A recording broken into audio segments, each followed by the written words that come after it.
आप देख रहे हैं स्टार टी न्यूज, हर खबर का असर।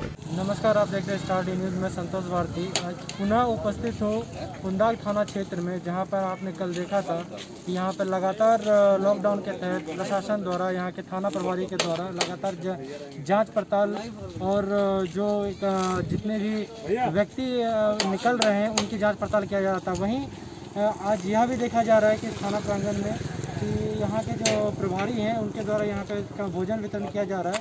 उस भोजन वितरण के तहत यहाँ पे देखा जा रहा है कि तरह तरह के व्यंजने का प्रबंध किया जा रहा है। आइए हम यहाँ के सह प्रभारी हैं नवीन कुमार जी, उनसे सीधे बात करते हैं क्या कुछ इनके द्वारा यहाँ पे व्यवस्था किया गया है। नवीन जी, आपका स्टार टी न्यूज़ में स्वागत है।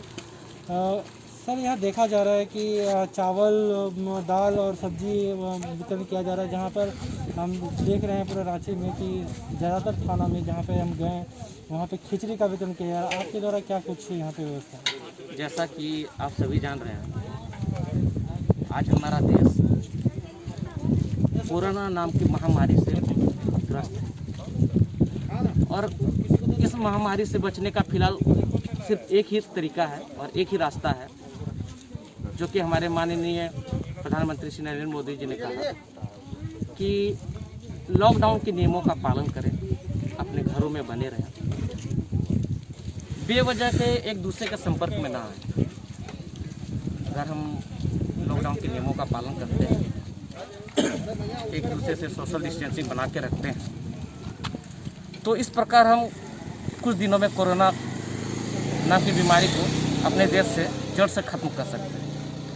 तो लॉकडाउन को अचानक से करने के कारण मैं मानता हूं कि कुछ वर्ग को दिक्कतें आ रही हैं, जिसमें हमारे देश में मजदूर वर्ग के जो व्यक्ति आते हैं, जितने भी गरीब तबके के व्यक्ति आते हैं, उनको भोजन में परेशानियाँ हो रही थी। हाँ, तो इस चीज़ को हमने संज्ञान में लिया।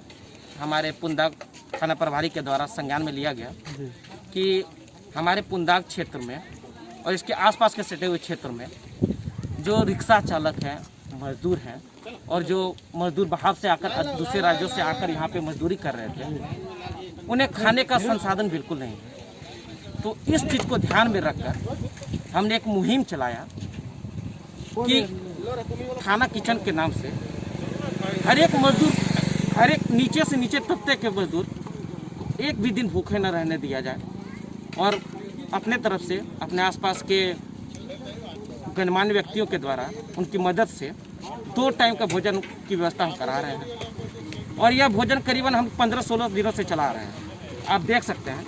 और इसमें न केवल सिर्फ खिचड़ी की व्यवस्था की गई है, बल्कि किसी दिन चावल, दाल, सब्जी, पापड़, किसी दिन खिचड़ी, किसी दिन पूड़ी, सब्जी और खीर की व्यवस्था की गई है। और ये सिर्फ हम 2 या 4 दिनों के लिए ये चलाने वाले नहीं हैं। जब तक लॉकडाउन रहेगा तब तक हम इन मजदूरों को अपने स्तर पर, अपने आसपास के गणमान्य व्यक्तियों के द्वारा उनकी मदद से तब तक हम इन्हें 2 टाइम का अनाज और 2 टाइम का भोजन देने के लिए दृढ़ संकल्पित है और तब तक ये मुहिम चलेगा। और इसमें हमारे थाना प्रभारी का एक सराहनीय कदम है और ऊर्जावान काफ़ी व्यक्ति लगे हुए हैं बहुत दिनों से, और ये लॉकडाउन जब तक रहेगा तब तक हम इस कार्य को आगे प्रगतिशील बनाए रखें। जी नवीन जी, ये यहाँ पे देखा जा रहा है संख्या जो है बहुत ही ज़्यादा मात्रा में, तो क्या कुछ यहाँ पे संख्या होगी जो प्रतिदिन आपके द्वारा भोजन वितरण किया जा रहा है? कितनी संख्या में? देखिए, शुरुआत में तो हम करीबन 200-300 मांग के चल रहे थे, लेकिन जैसे ये मुहिम आगे बढ़ी, हम देख रहे हैं कि हर एक दिन 500 से 700 व्यक्ति आसपास के गाँवों से आकर यहाँ पे 2 पेट का भोजन कर रहे हैं।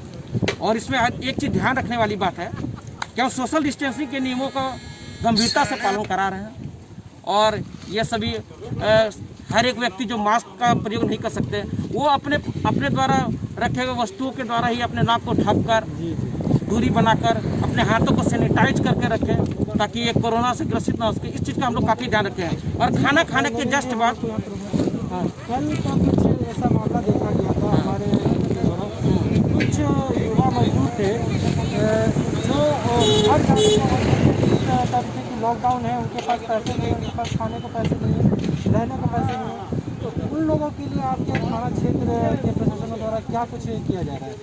देखिए, जैसे ही लॉकडाउन का शुरुआत हुआ, बहुत सारे ऐसे मजदूर थे जो केवल न कि झारखंड से बल्कि बंगाल से थे, बिहार से थे, छत्तीसगढ़ से थे।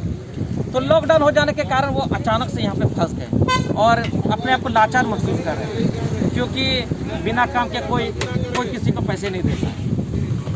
तो ऐसे बहुत सारे मजदूर वर्ग हमारे थाना अंतर्गत आए, पुंदाग ओपी में आए, जिनके पास न तो पैसे थे न रहने के लिए जगह थी। तो उनको हमारे पुंदाग ओपी के द्वारा, पुंदाग ओपी के प्रभारी के द्वारा न केवल कच्चा अनाज दिया गया, अपितु हमारे थाना किचन जो चल रहा है हमारे थाना के बगल में, उसमें खाने की व्यवस्था की गई और उनके मालिकों से बात करके, जो जहाँ पे मजदूरी कर रहे थे, जिस बिल्डिंग में, जिस घर में, जो जिस फैक्ट्री में बात कर रहे थे, उनके मालिकों से बात करके वहाँ रहने की व्यवस्था कराई गई और आसपास के कुछ गणमान्य व्यक्ति जो है उनके पड़े हुए जो घर थे उनमें भी हमने रहने का व्यवस्था कराया और कुछ को हमारे अंतर्गत जो पास बन सकता था, पास बनवा कर भी हम पड़ोसी राज्यों के में जो है मजदूर को उनको भेजने का कार्य किए हैं। उनमें पुरलिया, मुर्शिदाबाद, यहाँ के फंसे हुए जो बंगाल के मजदूर थे, काफ़ी हद तक हमने उन्हें भेजने का, उनके घर वापसी कराने का काम किया है। जी नवीन जी, बिल्कुल आपने बिल्कुल सही सुना। यह जो थाना क्षेत्र है पुंदाग, इनके द्वारा लगातार यह देखा जा रहा है कि बहुत ही सराहनीय काम किया जा रहा है। और इसी तक हम बात करेंगे कि जितने भी थाना क्षेत्र में आपने देखा होगा कि खिचड़ी लगातार खिलाया जा रहा है और खिचड़ी का ही वितरण किया जा रहा है, परंतु इनका सोच है कि सिर्फ पेट भरने को लेकर नहीं, इस लॉकडाउन के तहत जो एक वैरायटी के तौर पर भी इनका खाना वितरण किया जा रहा है, जो कि बहुत ही सराहनीय बात है। आप लगातार स्टार न्यूज़ के साथ बने रहे। मैं संतोष भारती, नमस्कार।